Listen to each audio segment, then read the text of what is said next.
everyone, I'm Olivia Sanders. Where do I even begin?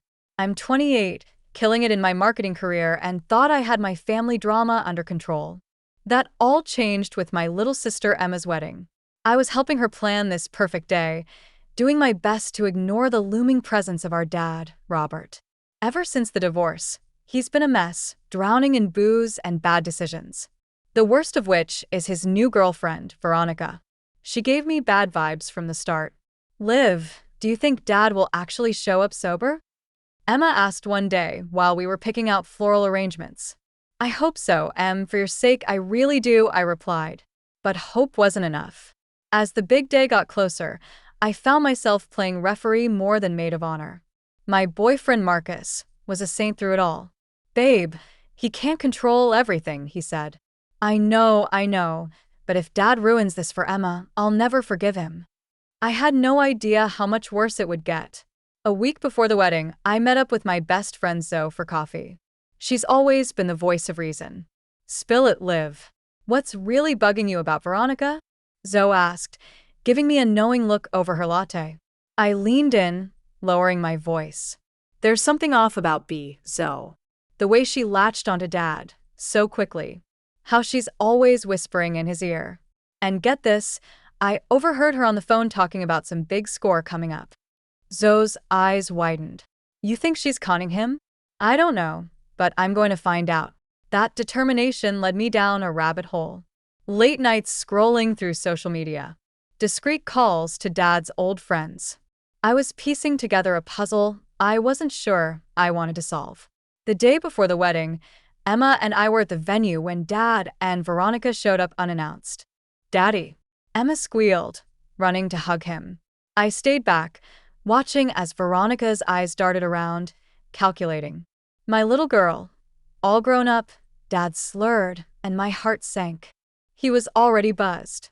Robert, darling, let's go check out the bar, Veronica said, shooting me a smug look as they walked away. Emma turned to me, her eyes glistening. Liv. I cut her off with a hug. Don't worry, sis. Tomorrow's about you and Jake. Nothing's going to ruin it. If only I had known how wrong I was. They call it the calm before the storm.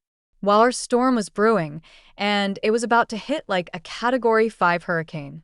Standing there, holding my baby sister, I made a silent vow. Come hell or high water, I was going to protect her happiness. Little did I know, I'd end up fighting for so much more than just a perfect wedding day. The ceremony was beautiful. Emma looked radiant, and for a moment, all her family drama faded into the background. As I stood beside her, watching her exchange vows with Jake, I felt a glimmer of hope. Maybe, just maybe, we could have one perfect day. But that hope shattered the moment we entered the reception. I spotted Dad at the bar, already 3 sheets to the wind, with Veronica clinging to him like a leech. You okay? Marcus whispered, squeezing my hand. I've got to keep it together for Emma, I muttered, forcing a smile. As the night wore on, the tension in the room became unbearable. Dad's laughter grew louder, his movements more erratic. Veronica's eyes were scanning the room, a strange gleam in them that made my skin crawl. Liv, Dad's making a scene? Emma whispered to me, her voice filled with worry. I'm on it, I assured her, marching over to where Dad was attempting a sloppy Macarena. Dad, let's get some fresh air, I suggested, trying to stay calm. Nonsense. I'm celebrating my baby girl's big day, he slurred, stumbling as he twirled. Veronica materialized at his side, her grip on his arm tight. Leave him alone. He's having fun, Veronica sneered. This isn't about fun. It's about respecting Emma's day, I said, struggling to keep my voice steady. Veronica's eyes narrowed. You think you're so perfect, don't you? Always trying to control everything. The argument escalated fast. We moved to a quieter corner, but our voices grew louder with each exchange. You don't know anything about our family, I spat. I know your daddy prefers my company to yours, she sneered. Something in me snapped. Is that before or after you drained him of his money, Veronica? Her face twisted with rage, and in a flash, she lunged at me, grabbing a knife from a nearby dessert table. Everything slowed down. I saw the blade glint under the reception lights, heard the screams, felt my heart race. All I could think was, I ruined Emma's wedding. Then Marcus tackled Veronica, sending the knife clattering to the floor. Chaos erupted. Guests scattered. Chairs overturned. Through the mayhem, I saw Emma's horrified face, Jake holding her back. Security rushed in, restraining Veronica as she screamed obscenities. As the police led Veronica away in handcuffs, I caught a glimpse of Dad, looking lost and broken. In that moment, I knew things would never be the same. The days after the wedding were a blur of police reports and sleepless nights. Every sound made me jump, the image of that knife flashing through my mind. "You're safe now, Liv," Marcus whispered, holding me close when the nightmares hit. But safety felt like a foreign concept. My own father's girlfriend had tried to stab me at my sister's wedding. How do you even come back from that? Emma was a wreck when I visited her a week after the incident. She could barely look at me. All those months of planning. And for what? My wedding will always be remembered as the day someone tried to kill my sister, she said, her voice thick with pain. I'm so sorry, I said. I know it's not your fault, she cut me off, her voice hollow.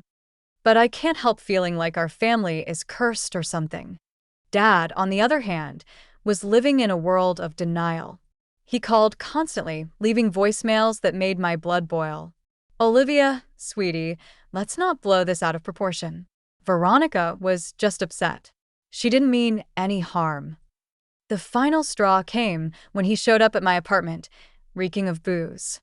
"Dad, you need to leave. Now." "But Pumpkin, we're family. We need to stick together." I felt something harden inside me. "No, Dad. We're done. I can't do this anymore." The hurt in his eyes almost made me waver. Almost. But as I closed the door on him, I knew it was the right decision. Zoe, ever the investigator, started digging into Veronica's past. What we uncovered was shocking. "Liv, look at this," she said one night, spreading out papers across my coffee table. "Veronica's got a record. Assault, fraud, you name it." I scanned the documents, feeling sick. How did Dad not know about this? Zoe hesitated. That's the thing. I think he did. The revelation hit me like a ton of bricks. We found evidence of joint bank accounts and suspicious transfers. Dad wasn't just a victim. He was an accomplice. Telling Emma was one of the hardest things I've ever done. We sat in her kitchen, the wedding gifts still unopened in the corner. "I can't believe it," she whispered, tears streaming down her face. "How could he do this to us?" "I don't know him anymore," I said quietly. "But we need to protect ourselves now." Emma nodded, her resolve hardening.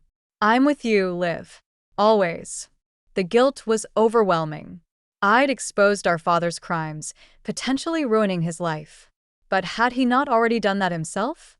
The anger and confusion were too much to handle on my own, and that's how I found myself in therapy, trying to make sense of it all. "Olivia, it's okay to feel conflicted," my therapist, Dr. Chen, assured me. "You've been through a traumatic experience, and you're grieving the loss of the father you thought you had. But shouldn't I hate him after everything he's done?" I asked. There's no should when it comes to emotions. What's important is acknowledging how you feel and working through it. Working through it. Easier said than done. As I left Dr. Chen's office that day, I felt a tiny spark of hope. It wasn't much, but it was a start. Maybe, just maybe, I could build something beautiful from the ashes of what my family used to be.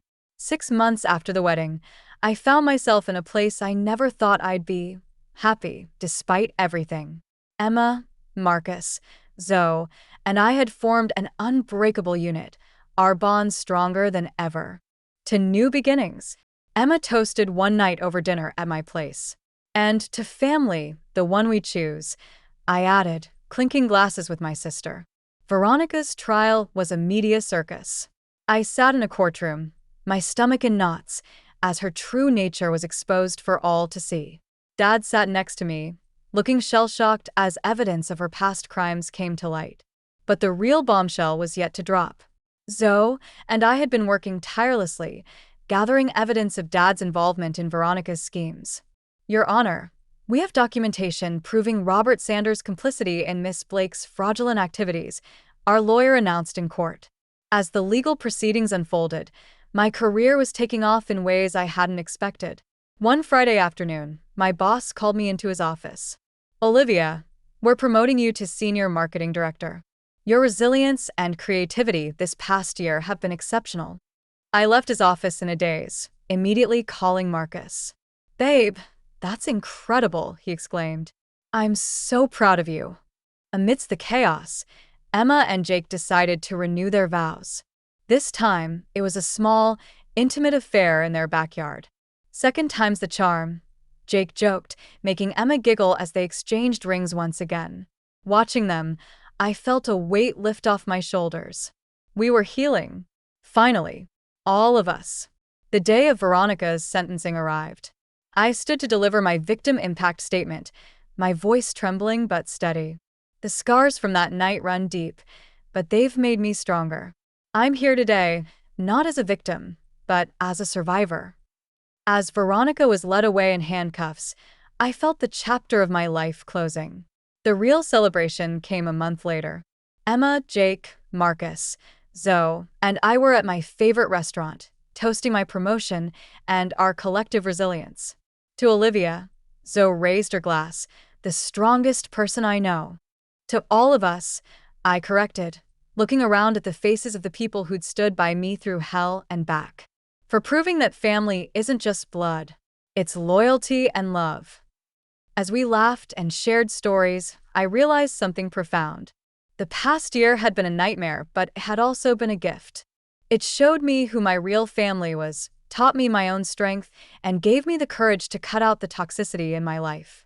Sitting there, surrounded by love and genuine happiness, I knew that this was my happy ending.